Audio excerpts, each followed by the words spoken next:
All right, so get this. Nintendo is suing the creators of Palworld.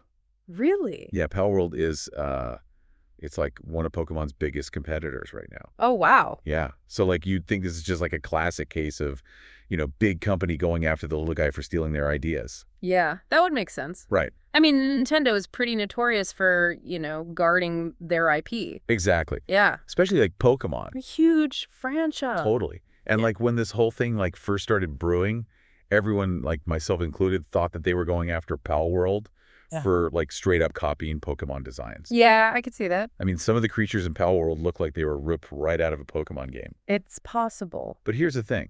What? Nintendo isn't suing over stolen designs or assets. Huh. Yeah. The reasons they've listed are, well, let's just say a little strange. Oh, really? Yeah. Vague is an understatement. Okay. All right, so I'm going to give you 3 guesses. Okay. Okay?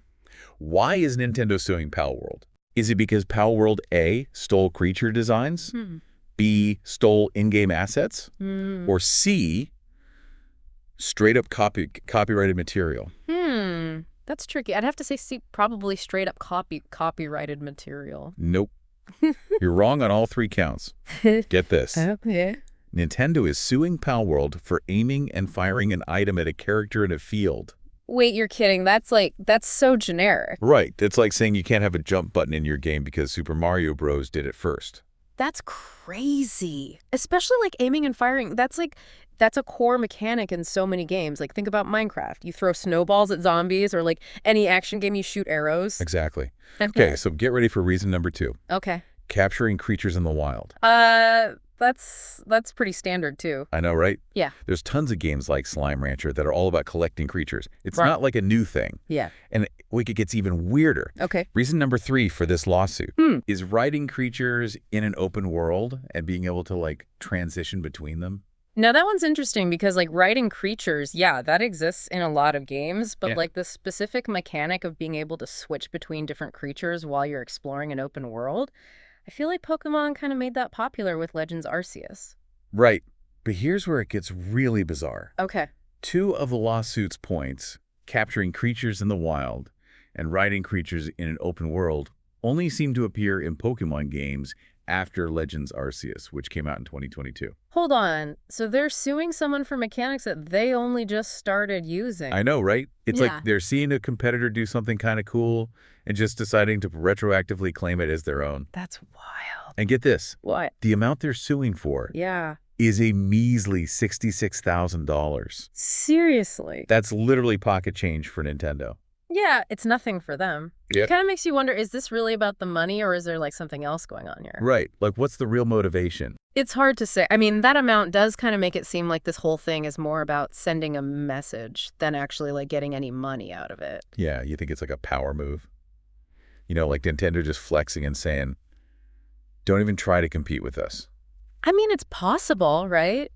They're going after such basic game stuff. It's like they're trying to scare other developers. Yeah.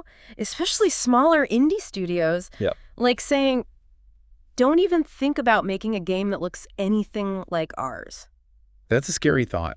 I mean, as someone who's like messed around with game dev a little bit, you get inspiration from everywhere. Yeah. You look at other games, you learn from them, and then you try to build on those ideas. Right. But if we got to be worried about getting sued for using basic mechanics that have been around forever. It just kills all the creativity. Exactly. Like people are going to be too scared to try anything new. Yeah, it's like they're trying to lock up all their ideas instead of just, making cool new games. And the funny thing is this lawsuit might actually be helping Palworld more than it's hurting it. Think about it. If Nintendo is suing over stuff this basic, it's like they couldn't find anything actually wrong with the game. That's true. So it makes it look like Palworld is actually original enough that they had to like make stuff up. Yeah.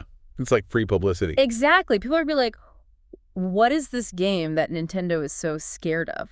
Like they're accidentally promoting it for them. It's crazy. It makes you wonder, what are they so afraid of? Palworld is a tiny game.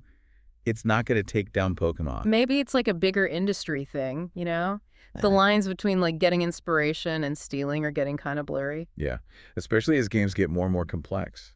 It's true. But that's always been how creativity works, right? I guess so. We take ideas from the people who came before us and we remix them and make something new. Right. Without that, we'd be stuck making the same games forever. Yeah, this whole lawsuit just feels like a step backwards, you know? Like going back to a time when everyone was more secretive and less collaborative. So what does this mean for indie devs? What can they do to protect themselves? That's the big question, right? The legal stuff is confusing and it's always changing. Yeah. But I think the main takeaway is to be original, you know? Make your game stand out. So don't be afraid to take risks and try new things, even if the big companies are watching. Exactly. You got to be bold if you want to make something truly innovative.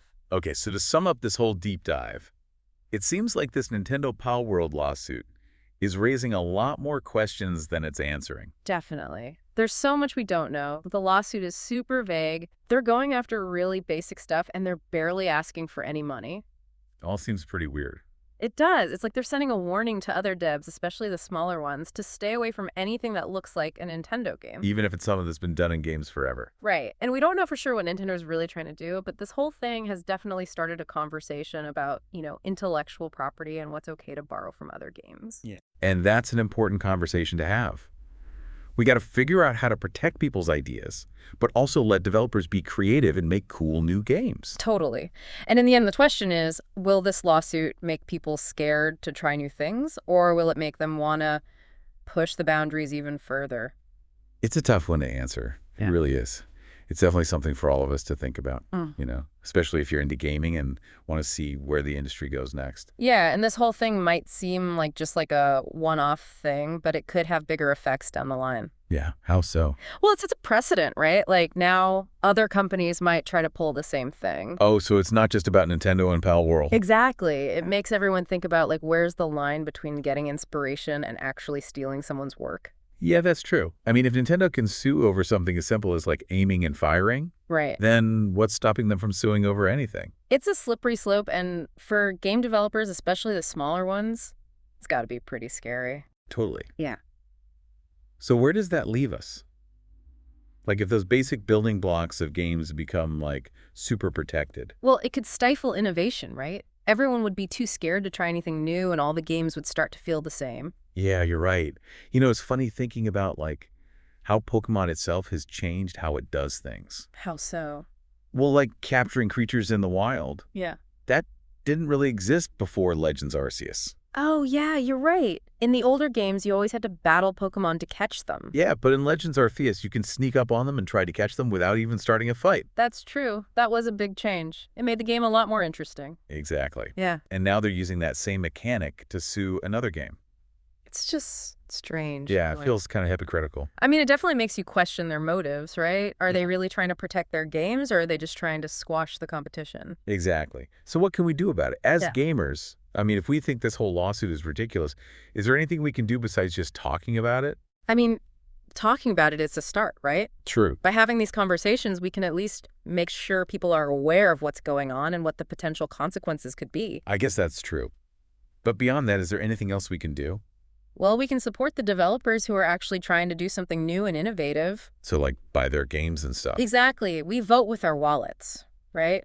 We should put our money where our mouths are and support the kinds of games we want to see more of. Makes sense. Yeah. And we can speak up too, right? Totally. Use your voice. Let people know how you feel about this whole situation. Whether it's online or talking to your friends. The gaming community has a lot of power if we all work together. I like that. So to wrap up this deep dive, it seems like this lawsuit between Nintendo and Palworld has brought up a lot of interesting questions. Definitely. It's made us think about where inspiration ends and stealing begins, and what that means for the future of gaming. And what role we as gamers play in all of this. Exactly. So to all our listeners out there, don't let this lawsuit discourage you. Keep exploring new games, keep supporting indie devs, and most importantly, keep celebrating creativity and innovation. Well said. Couldn't put it better myself. Thanks for joining me for this deep dive. It's been a wild one. Indie time. It's been a pleasure.